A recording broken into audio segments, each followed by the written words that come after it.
On nous a appris que l'amour, comme tout le reste, devait se gagner, qu'il fallait prouver, montrer qu'on est assez, aligner des gestes, cocher des cases, comme si l'affection, la tendresse, la place dans le cœur de quelqu'un étaient des récompenses et non des élans naturels. Dès l'enfance, on a senti ce poids. Sois sage et tu seras félicité.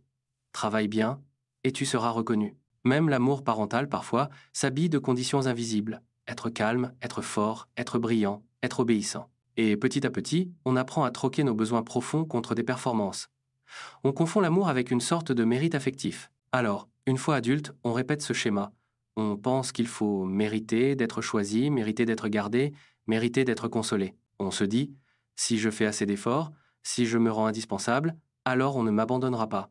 On imagine qu'aimer quelqu'un, c'est lui prouver notre valeur en permanence. Mais l'amour n'est pas une médaille. Il ne se distribue pas comme une note. Il n'est pas suspendu à nos réussites, ni menacé par nos échecs. Un amour vrai ne disparaît pas parce qu'on est fatigué, imparfait, silencieux ou vulnérable. Il ne se calcule pas en fonction de ce qu'on apporte, mais en fonction de qui on est. Tu n'as pas besoin de mérite pour être aimé.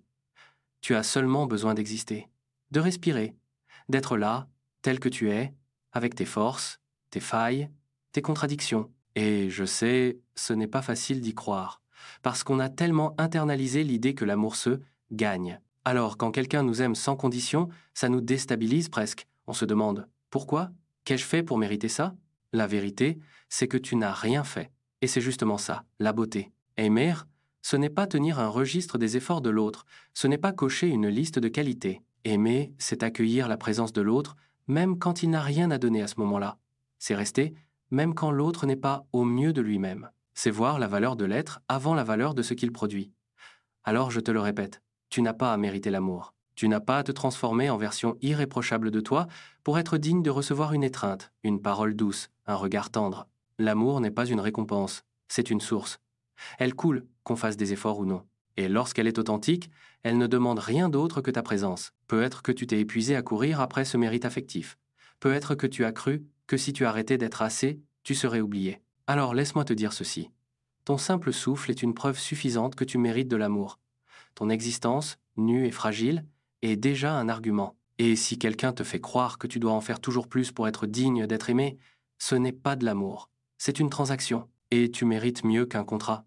Tu mérites un espace où tu n'as rien à prouver, où tu peux tomber, échouer, douter sans perdre ta place dans le cœur de l'autre. L'amour, le vrai, commence là.